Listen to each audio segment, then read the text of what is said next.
Welcome back to Chronicles on the Focus, the podcast that dives deep into the delicious and the downright bizarre. I'm your host, Bob, and with me as always is the ever-so-sweet Alice. Hi everyone. And Bob, are you ready to get nutty? Because today we're tackling a topic that's sticky, sweet, and surprisingly complex. Turrón, Alice. The very word sounds like a magical spell, doesn't it? And it is, a spell of sugary deliciousness. This nougat confectionery has a history richer than its honey almond core. It's been around for centuries, evolving through different cultures and leaving a trail of sugary crumbs in its wake. Exactly. We're talking about a confectionery with roots potentially reaching back to ancient Greece or even earlier. Imagine that, Bob. Ancient Roman poets even mentioned a similar treat, a cupidia, or cupetto, which sounds suspiciously similar, though no one seems to have the exact same recipe from back then. The name itself is a trip. It seems to come from the Latin word, torrere, meaning to toast. It makes perfect sense considering the toasted almonds and nuts are a key ingredient. But then, we have variations across different languages. Turrón in Spanish, torrone in Italian,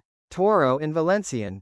It's like a delicious game of linguistic telephone. And each region has its own twist, Bob. Spain, for instance, boasts the famously hard Alicante Turrón and the delightfully soft Jijona version. The difference? It's all about the almond treatment. Alicante uses whole almonds, giving it that satisfying crunch, while Jijona grinds them into a paste, creating a smoother, almost fudge-like consistency. Imagine the battle of the textures. Alicante versus Jijona, the ultimate nougat showdown. It's a delicious war, Alice. And it's not just limited to Spain. Italy has its own Torrone traditions, with variations in Cremona and Benevento, each with its own unique flavor profiles and textures. Then you have the Peruvian Turrón with its anise flavor, the Filipino cashew Turrón. It's a global nougat extravaganza. Did you know that the Philippines also have a savory version of Turrón, which is a deep-fried spring roll? Completely different, but shares the name. Oh, the culinary adventures of shared names. But back to the European versions. Many of these Turrón and Torrone varieties have even earned Protected Geographical Indication, PGI, status under EU law, ensuring their authenticity and quality. So, if you see a PGI label, you know you're getting the real deal. That's right, Alice. So next time you're enjoying this delicious treat, remember its long and winding history,